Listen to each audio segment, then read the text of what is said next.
jika nanti terjadi duel di pengadilan, saya yang akan terlibat. Dan saya sudah diundang oleh Cybercrime Polda Sulteng. Sudah ada surat pemanggilan buat saya.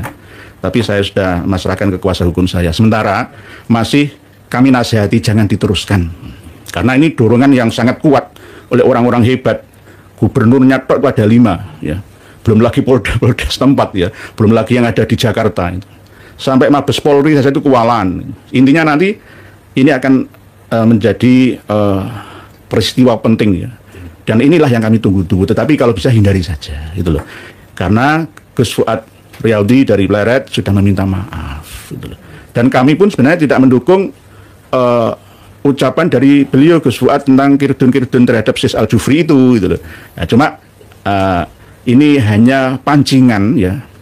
Apakah selama ini seluruh rakyat Indonesia itu mendengar atau tidak pisuhan dari Habib-Habib terhadap kiai-kiai Nusantara, gitu loh. Ternyata nggak dengkurungu, ternyata nggak melihat, ternyata buta tuli semua ternyata. Oke, pura-pura itu bagaimana ya, Nggih? Pura-pura. Kalau saya lihat sih pura-pura ya. Pura-pura ya. Padahal tapi kalau yang pribumi sampai kayak langsung gitu, tuh. Iya. Kok langsung ya. Gitu. Padahal ya minta maaf sudah. Tapi di sambar.id itu ada keterangan halal darahnya Fuad Pleret. Saya masih tak simpan itu. Oh, berarti ini doktrin ekstrim itu. Nah, ini teroris itu dari sini. Sudah teroris semua. Oke. Berarti antara sesama saudara yang sudah minta tabayun, minta diskusi kebangsaan di Mabes Polri atau di Polda Jogja atau di mana tempat di Jawa saja, jangan terlalu kejauhan ke Indonesia Timur sana, tapi tetap ditolak semua. Pokoknya kudu Fuad Pleret harus jebloskan ke penjara dengan pasal sarah. Lah, gak kerungu ya. Padahal kalau Habib Rizik sendiri bilang, kasarnya kan dia itu kan ngajak perang. Nggih. Lu kok gak ada yang proses? Ya heran saya kan gitu ya, nggih. Kita ini ya dengar gitu dari aparat kita itu. iya, kita semua ini orang waras ya. Tapi kok gimana ya? Kok gak ada respon ya? Ya, itu heran itu. Terus pertama kali 3 tahun yang lalu ketika kita dihina-hina 70 kiai yang alim tetap kalah dengan 1 Habib yang bodoh ahli maksiat. Itu kan sarah ya? Sarah. Penghinaan yang luar biasa. Lah, di mana suaranya? Heran aku. Terus penghinaan ke presiden. Nah, Ya. sampai Jokowi Babi itu. Enggak. Sudah ada. Lah, itu. Terus misalkan itu pendapat individu ya, pendapat pribadi, ada kitabnya ya. Gitu loh.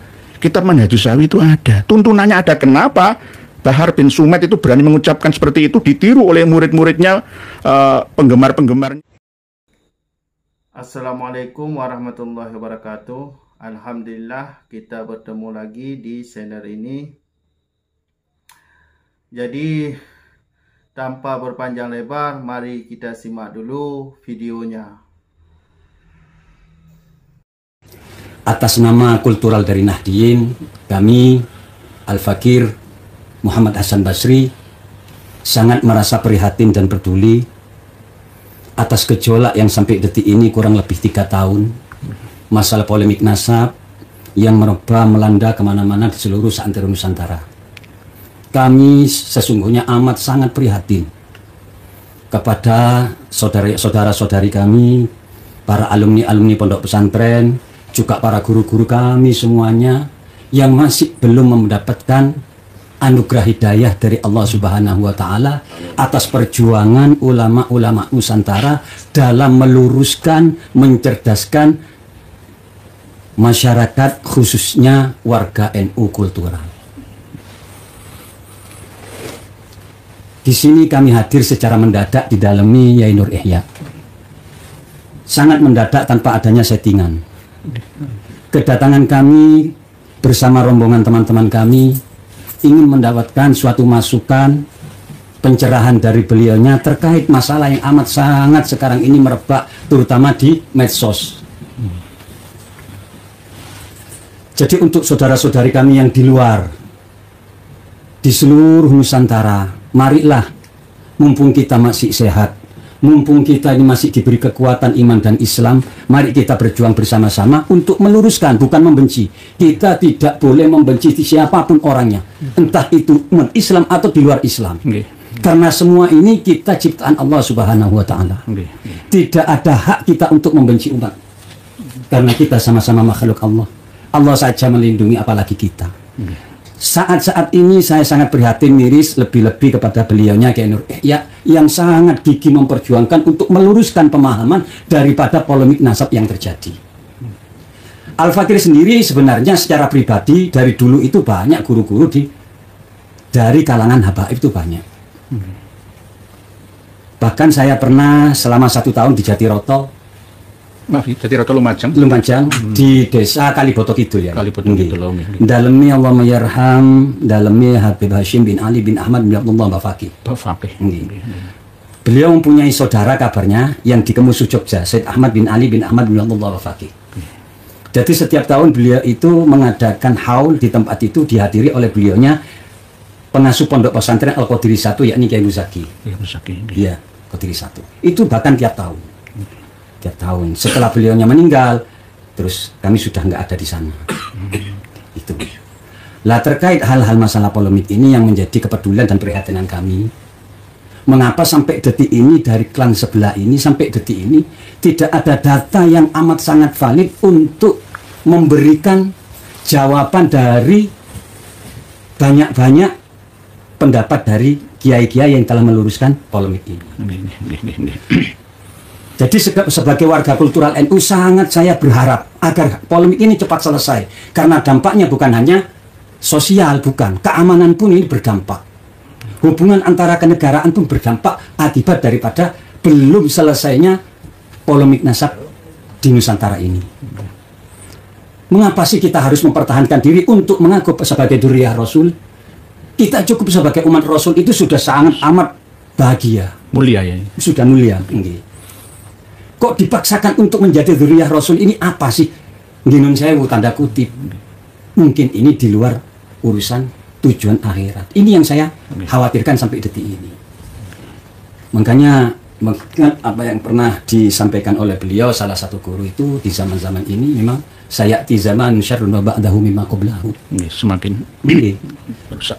Jadi semakin tahun, semakin hari, semakin bulan, semakin tahun ini bertambah rusak, bertambah rusak, bertambah rusak.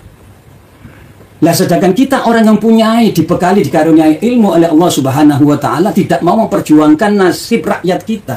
Terus jadi apa negara kita ini? Bagaimana tanggung jawab kita sebagai orang yang dikaruniai ilmu kelak di akhirat apabila kita bertemu dengan Allah dan Rasulullah? Jadi kami berharap kepada saudara-saudara kami, khususnya yang hadir di podcast malam ini, marilah kita bersama-sama memperjuangkan negara kita, pemahaman kita, kebersamaan kita dalam meluruskan dan mencerdaskan anak bangsa, terutama dari kultural Nahdi yang saat ini.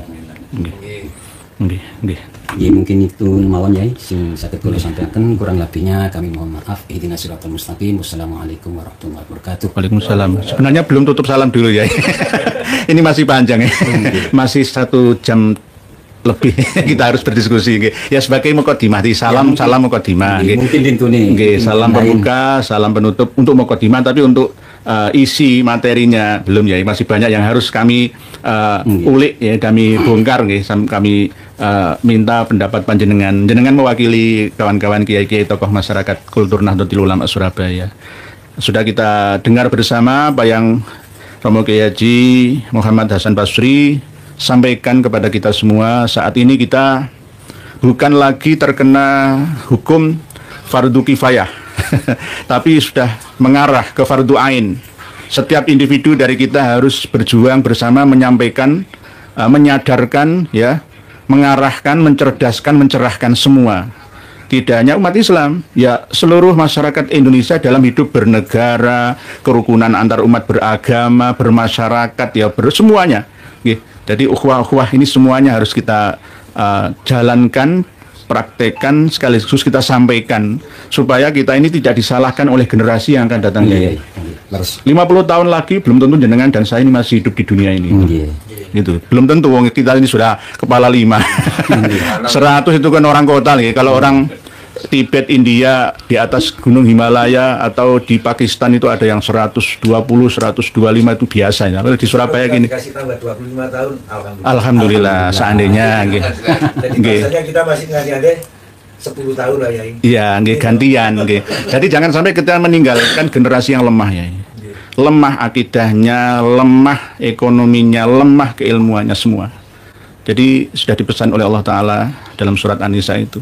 Jadi jangan sampai kita meninggalkan generasi yang lemah ya, tidak lemah ekonominya saja, tapi juga lemah imannya, lemah syariahnya, ibadahnya, lemah akhlakul karimahnya dan semuanya. Jangan sampai. Jika kita diam di saat kita masih hidup, ya maka kita akan disalahkan oleh generasi yang akan datang. Wong dulu Yai Muhammad Hasan Basri ya menengahi kok lah. Ini kan berarti dengan diamnya panjenengan terhadap masalah atau polemik nasabah alawi ini berarti jenengan setuju. Alamatur ridho kan sukut ya, ijma sukuti ya. Jadi berarti jenengan oke kan gitu lah. Akan disalahkan oleh santri-santri kita yang akan datang. Oleh sebab itu nunggu kapan lagi? Tetap yang beliau sampaikan ini sudah kesatria. Ini tidak membenci, tidak memusuhi siapa saja yang kontra dengan kita. Kita tetap menyayangi semuanya. Kok manusia ya ini, lawang hewan saja kita sayangi. Mau nyembelih korban ya bismillah. Gak boleh langsung mereka ditekek mati yang mau membunuh apapun harus atas nama Allah. Karena dihalalkan oleh Allah, minta halal dari Allah. Tidak kita semena-mena membunuh nyamuk, membunuh semut. Ini ajaran Islam rahmatan lil alamin. Apalagi dengan habaib. Jangan takut. Ya, nanti jika habaib sudah sadar, sudah taubatan nasuha, tidak lagi menyampaikan khurafatnya, sudah taslim, ya sudah, biarkan sebagai cucu Nabi itu diyakini dalam lingkup internalnya mereka saja lah. Nah, baru kita bersaudara, tetap bersaudara. Dan jangan sampai kiai-kiai ketika kumpul bersama dengan habaib itu merasa kecil hati, minder, rendah diri, jangan ya. Sejajar. Kalau bisa malah lebih tinggi. Bukan sombong lagi, nyombongi mau sombong kau oleh. Nah, nanti kalau orang sombong di ngisori, oh tambah sombongi. Nah, ini akhirnya tidak mendidik. Bagian dari sodako. Nggih, bagian daripada. Malah tambah ngelunjak. Karena kita selama ini diam ya, akhirnya semua dirampasi. Sokip Gresik, Sokip Solo, Sokip Malang, Sokip Situbondo, Sokip Banyuwangi, Sokip Jakarta, dan seterusnya. Nunggu nanti kalau Sokip ini bukan sahabat loh ya, nek Sokip sahabat betul masalah. Pemilik. Berarti jenengan Surabaya kontrak kabeh. Jenengan itu nggak punya hal apa kontrak kok pemilik Surabaya itu Habib dari Gubang Ngambel kok, ya kan? Nah, apalagi Habib Boto Putih Bafakih misalkan ya, jenengan Kertopaten ya ini, dekat dengan Pegirian Boto Putih itu. Jadi nanti semuanya Kertopaten yang milik Bafakih. Tadi Bafakih itu Habib Syekh bin Ahmad Bafakih, Sohib Pegirian. Sekarang kan sudah Sohib Boto Putih. Lawang Khol Boto Putih itu bukan Sunan Lanang Dangiran, mboten kok, ya kan? Kan langsung ya Habib 2 dari marga Bafakih itu. Lah ini kan berarti mulai nanti akan bergeser ke utaranya sedikit, yakni Ngambel. Kan sudah ada Khol Gubah Ngambel. Mbah Said Ali tenggelamkan nanti. Ya yang ada itu ya Khol Ngambel ya Habib dari Ngambel, Gubah Ngambel itu. Gresik sudah, ya kan? Abu Bakar bin Muhammad As-Sakaf ya. Sidoarjo yang belum. Nah ini kan terus akan merembet kemana-mana. Setiap kota. Nanti akan ditulis sebuah kitab plus sejarahnya bahwa benar-benar mereka itu berjuang mengusir Belanda dan Jepang dari Nusantara. Yang memerdekakan Indonesia itu mereka. Terus kita bisa apa? Kita sudah mati semua ya. Kalau kita masih hidup sekarang ini ya masih bisa bersuara. Kalau mati semua terus siapa yang akan peduli dengan sejarah bangsa? Yang menyangkut masalah agama juga. Kalau hanya masalah pemanis bicara atau abang-abangnya lambe itu nggak masalah. Misalkan Surabaya Sirul Bahi, ya misalkan ya. Rasulullah SAW tawaf setiap malam di kota Surabaya. Nek pemanis ya lambe aja itu ibarat, ini gak apa-apa. Tapi kalau sudah benar-benar itu dicatat pada satu kitab ya, diyakini ya, nanti terus-menerus yang mempelajari bukan dari kalangan keluarga internal Mbak Alawi saja, tapi ya orang-orang kita, kiai juga, santri-santri kita juga, apalagi santri-santri Nahdien ini kurang waspada, khusnudon saja. Pokoknya khusnudon wis bener, taslim, wis nggak ada yang namanya salah. Habib itu sudah bener semua. Nah inilah yang berbahaya. Oleh sebab itu tidak hanya untuk wilayah Surabaya, Jawa Timur saja, Madura tidak, tapi seluruh Nusantara. Kami mohon doa pangestu dari para kiai tokoh masyarakat Surabaya Utara semua yang rawuh pada malam hari ini khususnya, bahwa jika nanti terjadi duel di pengadilan, saya yang akan terlibat. Dan saya sudah diundang oleh Cyberkrim Polda Sulteng. Sudah ada surat pemanggilan buat saya. Tapi saya sudah memasrahkan ke kuasa hukum saya. Sementara masih kami nasihati jangan diteruskan. Karena ini dorongan yang sangat kuat oleh orang-orang hebat. Gubernurnya tok itu ada 5 ya. Belum lagi polda-polda setempat ya. Belum lagi yang ada di Jakarta. Sampai Mabes Polri saja itu kewalahan. Intinya nanti ini akan menjadi peristiwa penting ya. Dan inilah yang kami tunggu-tunggu. Tetapi kalau bisa hindari saja gitu loh. Karena Gus Fuad Riyadi dari Pleret sudah meminta maaf gitu loh. Dan kami pun sebenarnya tidak mendukung ucapan dari beliau Gus Fuad tentang kirdun-kirdun terhadap Sis Al-Jufri itu gitu loh. Nah, cuma ini hanya pancingan ya. Apakah selama ini seluruh rakyat Indonesia itu mendengar atau tidak pisuhan dari Habib-Habib terhadap kiai-kiai Nusantara itu? Ternyata nggak dengkurungu, ternyata nggak melihat, ternyata buta tuli semua ternyata. Oke, pura-pura itu bagaimana ya ini? Pura-pura. Kalau saya lihat sih pura-pura ya. Pura-pura ya. Padahal Tapi kalau yang pribumi sampai kayak Langsung gitu, melok kayak kabeh. Pleret tuh. iya. Kok langsung ya. gitu loh. Padahal ya minta maaf sudah. Tapi di sambar.id itu ada keterangan halal darahnya Fuad Pleret. Saya masih simpan itu. Oh, berarti ini doktrin ekstrim itu. Nah, ini teroris itu dari sini. Sudah teroris semua. Oke. Berarti antara sesama saudara yang sudah minta tabayun, minta diskusi kebangsaan di Mabes Polri atau di Polda Jogja atau di mana tempat di Jawa saja, jangan terlalu kejauhan ke Indonesia Timur sana, tapi tetap ditolak semua. Pokoknya kudu Fuad Pleret harus jebloskan ke penjara dengan pasal sarah. Lah, gak kerungu ya. Padahal kalau Habib Rizik sendiri bilang, kasarnya kan dia itu kan ngajak perang. Nggih. Loh, kok nggak ada yang proses? Ya heran saya kan gitu ya, nggih. Kita ini ya, Dengar gitu loh dari aparat kita ini. iya kita semua ini orang waras ya. Tapi kok gimana ya, kok gak ada respon ya? Ya itu Nah, heran. terus pertama kali 3 tahun yang lalu ketika kita dihina-hina 70 kiai yang alim tetap kalah dengan 1 Habib yang bodoh ahli maksiat. Itu kan sarah ya. Salah. Penghinaan yang luar biasa. Lah, di mana suaranya? Heran aku. Terus penghinaan ke presiden. Nah, Ya. sampai Jokowi Babi itu. Enggak. Sudah ada. Nah, itu. Terus misalkan itu pendapat individu ya, pendapat pribadi, ada kitabnya ya. Gitu loh. Kitab Manhajus Sawi itu ada. Tuntunannya ada. Kenapa Bahar bin Sumed itu berani mengucapkan seperti itu, ditiru oleh murid-muridnya, penggemar-penggemarnya ya. Beban beratnya ada ya. Lah sama Raihan Al-Ghadri sama yang gondrong-gondrong ala kribu-kribu yang ceramah itu. 1 Habib yang bodoh ahli maksiat sekalipun tetap lebih tinggi derajatnya daripada 70 kiai yang alim. Jadi ada referensinya bagi mereka. Tidak ada gunanya ya yang mondok. Lu nggak ada gunanya. Jenengan kan 7 orang ya, sama saya 8 ya, sama admin 9 ya. Bisa kurang dengan 1 Habib yang menzinai misalkan kasus Syafiq bin Zainal Abidin Al-Idrus Jepara ya. Ya saya menangan Syafiq. Gak apa-apa, berbuat apa saja tetap dijamin surga oleh leluhurnya. Nanti jenengan guys, jenengan itu belum tentu surga. Surga golek-golek dewe usaha. Tapi kalau Habib nggak perlu. Nggak perlu. Lah, ini namanya rasis ya. Ini sarah yang luar biasa.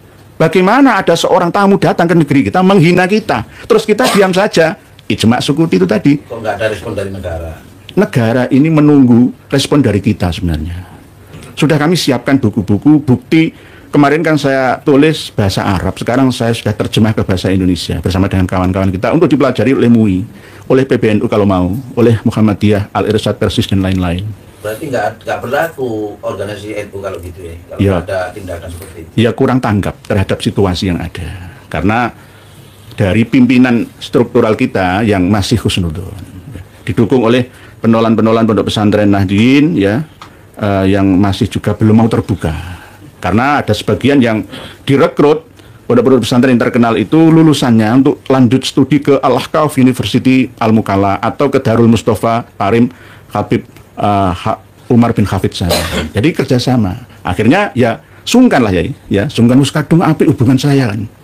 Lah kalau kembali wah pakai seperti ini lah, jenengan kan malah tambah kualat dong. Jenengan gurunya juga Habib Bafaqih. Nggih. Lah waktu jenengan berguru kepada Habaib itu apakah jenengan juga diijazai ya? Mungkin amalan rotib al-hadad atau harus sholawat simtud duror atau rotib ba'abud atau wirdul latif atau apa ini? Di era 80-an, mungkin 80-an itu terus terang kami lontang-lantung ke sana kemari sama beliaunya Muhammad Hanif Hashim itu Nggih.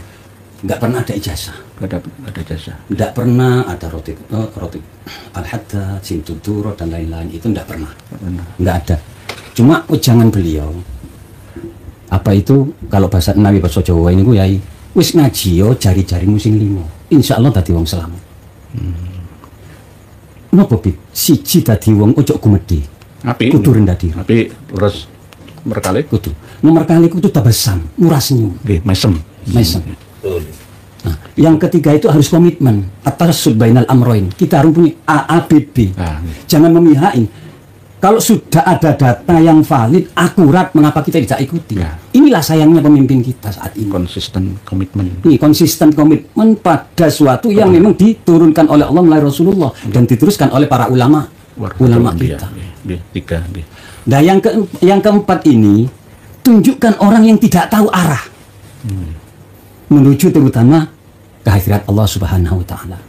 Kita tidak pernah lepas dari yang namanya hablum minallah wa hablum minan nas. Kita dikaruniai kesehatan, marilah kita bantu dengan kesehatan yang kita. Kalau kita nggak punya ilmu, apa yang kita punya, ayo kita bantu, tumbuhkan jiwa sosial kita. Nah, dan yang kelima, saya jenengan. Jadi ibu pengayom, muncul rasa kasih sayang. Wis ngaji yo iku insyaallah selamat. Ya ini iki semua pelajaran ini ki ono nang tanah Jawa. Leluhur tanah Jawa itu seperti itu ajarannya.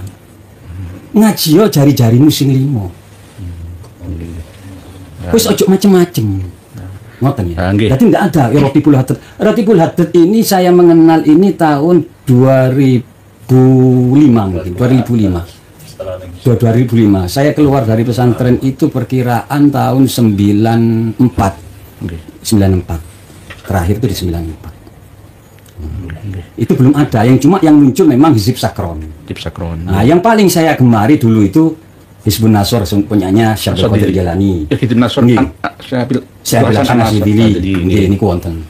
Niku sing Hizbul Bahar niku. Niku sing sering memang dulunya wis saiki gak isip-isipan, wis selawat ae sing adem nggih. Kulo nggih ngoten ya. Kulo riyen niku hizib sampai 9 ya. Hizib Ghazali, hizib Nawawi, hizib gak karo-karuan iki, malah bingung ya. Jadi ini pengumuman untuk para santri di pesantren Salafiyah Nahdlatul Ulama itu. Ini kan tajrib sudah teruji. Kita-kita ini pernah ngaji seperti kitab Syamsul Ma'arif. Itu zamannya berbeda. Kita harus menyesuaikan tuntutan keadaan zaman. Jadi yang panjenengan sampaikan dari guru panjenengan dari Markabah Fakih Habib Alawi itu nggak ada salahnya. Saya Adi 5 itu walaupun secara khusus tidak tercatat dalam satu kitab, tetapi isinya itu merangkum. Bagus isinya itu. Nggak apa-apa diamalkan. Nggih. Nah, saat ini mengapa saya prihatin juga pemuda-pemudi kita terutama kultur NU. Ini yang sangat prihatin. Makanya kita bersyukur, mari mumpung ada sesepuh-sesepuh kita yang mau membuka sejarah kebenaran Nusantara. Kalau seandainya tidak ada beliau-beliau, mau kemana kita? Sedangkan kita dalam Quran mungkin saya mengingat itu pendapat dari Nabiullah Ibrahim. Marilah kita tinggalkan kenangan kepada pemuda-pemudi kita, kenangan yang membawa kemaslahatan dan kemanfaatan. Nah, kalau yang sesepuh sudah bilang apa? Jangan sampai menyalahkan orang lain apabila negara yang makmur remah ripah loh jinawi toto tentem kertorajo ini direbut oleh orang lain. Kita hanya gigi jari nanti. Lah, saya melihat waktu itu podcastnya Kiai dengan salah satu tokoh yang dari Malang, yang dari mana itu Banyuwangi, Kiai Sinten yang SHMH itu ya. Oh nggih, Nah, sebenarnya saya sangat mencerdaskan, sangat memberikan edukasi masukan masalah ya ditanggapaken masalah kok ahlul bait itu niku alu menurut terminologi Al-Qur'an. Nah, sedangkan itu semua sudah dibeberkan. Lama ya. Data ini sudah lah, data jaluk kita virus tumpuan sudah valid, sudah baku. Cuman sayangnya ya mohon maaf tadi menyinggung masalah negara.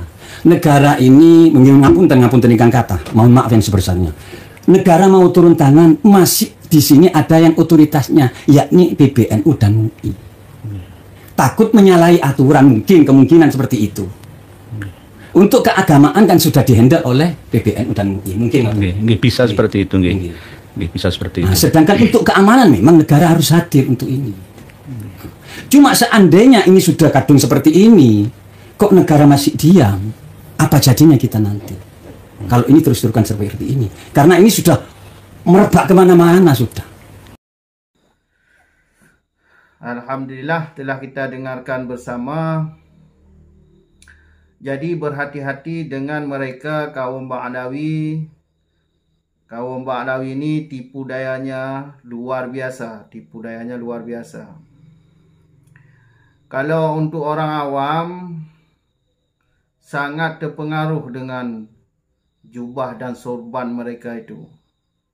Padahal yang disampaikan oleh mereka itu hanyalah doktrin, khurafat, klaim ini, klaim itu, semuanya diklaim. Jadi mereka itu tidak bisa berkutik karena jejak digital mereka itu masih ada. Jadi kaum Ba'alawi ini semuanya ada terlibat mereka tu. Ada yang adu domba, ada yang merubah sejarah, ada yang berzina, ada yang mengambil isteri orang, ada yang mencuri sepeda motor, ada yang sabu, ada yang minum minuman keras, semuanya ada. Ada yang Katolik lagi, murtad, keluar daripada Islam, marga asgaf tu. Jadi enggak mungkinlah mereka ini keturunan Nabi. Dari perbuatan mereka, sifat mereka, arogan mereka tu. Jadi mereka itu bukan cucu Nabi. Apalagi tokoh 4 ini enggak bisa dijawab atau tidak bisa dibantah oleh mereka itu. Pertama itu tesis Kiai Imaduddin Usman. Jadi belum bisa dibantah oleh mereka itu. Cuma framing dengan dibuat buku keabsahan habaib. Itu cuma framing tu. Kalau bagi orang yang meneliti buku mereka itu, bukannya menguatkan nasab tapi membatalkan nasab mereka. Cuma budak-budak yang masih dungu yang percayai, enggak mau meneliti. Tesis tidak bisa ditolak. Kemudian sejarah, ilmu sejarah juga tidak bisa dibantah oleh mereka itu. Apalagi DNA. Tokoh-tokoh ini aja belum bisa dibantah oleh mereka itu. Memang keturunan palsu. Jelas nggak bisa dibantah. Jadi bagi kita rakyat Indonesia ini, jangan ketipu dengan sorban mereka itu. Sudah jauhin, tinggalkan mereka itu. Yang ada rugi bagi kita. Dulu mereka suka dawir. Kalau nggak dikasih, dipaksa kasih. Dawir itu sangat berbahaya mereka itu. Memukul kiai pribumi. Kan ada video yang Habib menendang kiai pribumi itu. Jadi sudah sadar. Nggak usah bantu nasab mereka itu. Gen-gen Yahudi yang merusak agama itu. Dari datuk-datuk mereka itu nggak sadar sampai mati itu. Yang ada diwarisi kesesatan kepada anak-anak cucunya itu. Sampai sekarang. Dengan bukti itu kita sesat yang dikarang oleh datuk-datuk mereka itu. Maka pakai akal sehat, jauhi, tinggalin mereka itu. Jangan kasih panggung. Gak usah ikut mereka itu. Hidup tentang daripada jadi budak mereka itu. Ngapain jadi budak mereka itu? Orang tua ditinggalin di rumah. Jadi cukup di sini dulu. Sampai jumpa di video selanjutnya. Akhir kata, assalamualaikum warahmatullahi wabarakatuh.